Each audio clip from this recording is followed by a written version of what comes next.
السلام عليكم ورحمة الله وبركاته. دمانتين وأنا السلامينا. برنامج كنا حين نجلس وقت جرامانتي أبوان داير اللي يرادو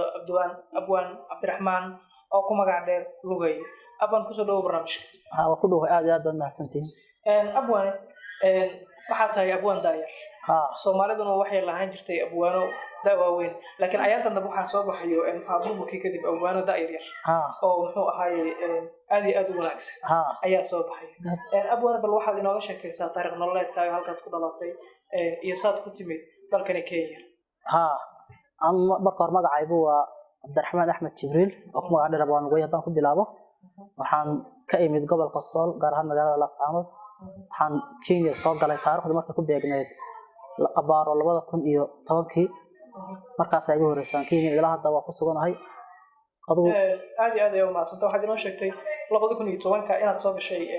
dalkan Kenya magaalada madaxdiisa muxuu ahaay Nairobi abwaan waxaad tahay abwaan saad inoo sheegtayna muxuu ahaay gabayada baatirisa ra'yigani ama hal abuurkani warmo kugu dhashtay hal abuurkan wuxuu ugu dhashay horaantii 2014kii markii xilligii magaranaysa ay Soomaalida raafka baan ku socday maartay wixii bala sharciga quntiga maartay la tirxiilay markaas dadcadada xanuunka badneed baan la qabsaday dareenkaas murugada xabaarsan jeclaysan bulshada markaas ay igu bilaabatay ra'yigan suugaanta hal abuurka aad iyo aad u mahadsan waxaad inoo sheegtay 2014 markii dhacay salaam wajh inuu dhacay inaad ku soo dhawaatay ra'yigani hal abuurnimada ka hor ma jira gabayay waxyaalaha soo bisay may markaas ay go'reysay okay suugaanta sideedaba dhacday ku timaada dhacdada sidaadii abwaani ma jirta wax aad ka soo bisay ama noqoto geerar mise gabay ha noqdo hees baa jirta aan ka sameeyay raaba baa jirtay aan ka sameeyay magaranaysa Soomaalida aan kula hadlayay sax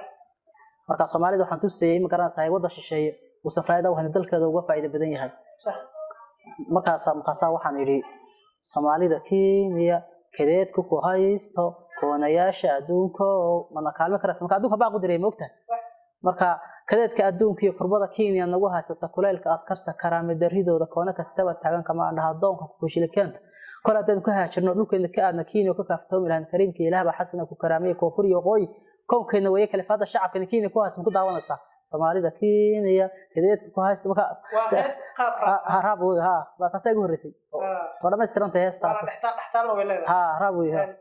hore ma la soo qaaday may qaybta kaydka maskaxdeeda ku jirta qaybta kaydka maskaxdaada insha Allah aad iyo aad u maasan tahay abwaane